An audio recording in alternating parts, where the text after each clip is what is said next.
Good morning, children. Welcome to our English class. I hope you all are fine by the grace of God. Today in our English class, we will learn about a new poem, The Road Not Taken, which is written by Robert Frost. Robert Frost was a very famous American poet. He was awarded 4 times with Pulitzer Prize for Poetry. He also received gold medal in the year 1962, and some of his famous poems are Dust of Snow, Fire and Ice, and The Road Not Taken. He writes his poems in very simple words but effective on ordinary experiences. Before we start a poem, I want to tell you what is the central idea of the poem. Children, the central idea of the poem is making choices in our life. Choices that shape us. These choices can make or spoil the future. Therefore, the values in the poem are of choice, benefit, love, satisfaction, intelligence, etc. This poem is relevant to our life. For example, your present situation. When you have to choose between two options, you have to choose your career. Most of the people make wise choices. The road here represents our life. This poem is like a symbol.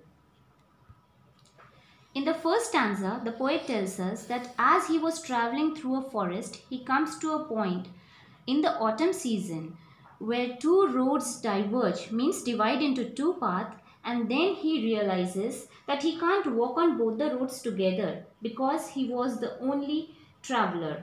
These roads symbolizes two ways, means two carriers of his life. He stands along which road to travel on and he thinks on which road he should go. He also looks down on one road as far as he can see. He finds that the road has bent in the undergrowth. Now children, undergrowth means green bushes or shrubs grown in the pathway. And the undergrowth symbolizes here the people or the unknown world which we find in our way. The poet finds himself in a dilemma. Dilemma means confusion. Now he's confused on which way he should go, and he's standing on that way and thinking which road he should take on, as he can't follow what his mind wants.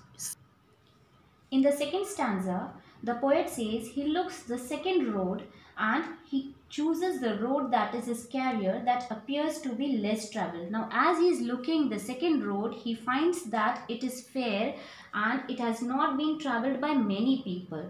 So he thinks that it is a better claim because it is grassy. It is grassy means not many people have walked on this road, and he wants to walk on that road.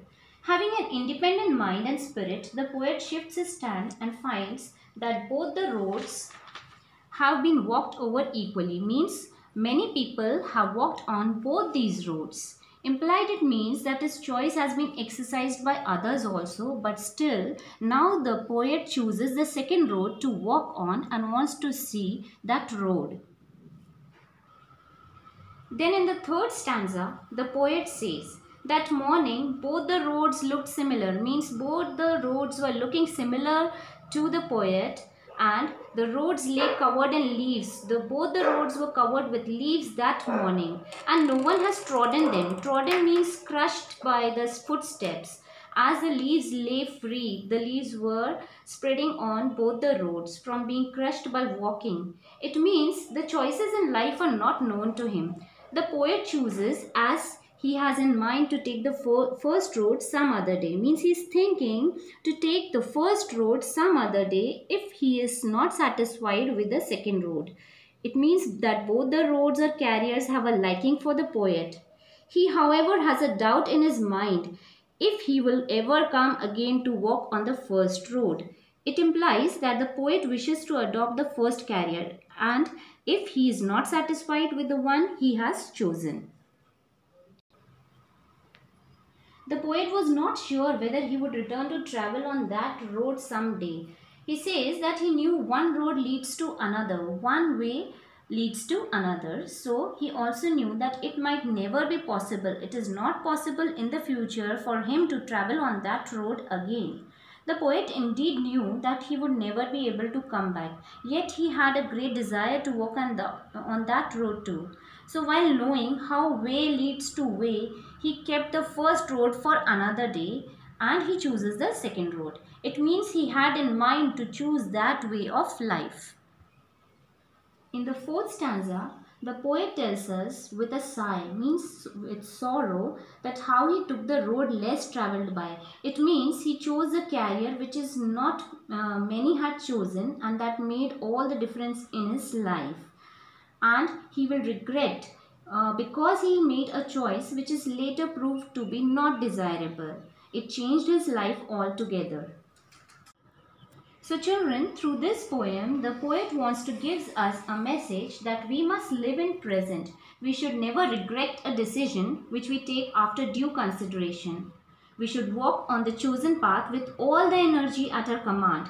This is the only way to success and happiness. It is human nature to regret the lost opportunity. Therefore, we must learn to make valid judgments. Children, I hope you must have understood the poem. Thank you.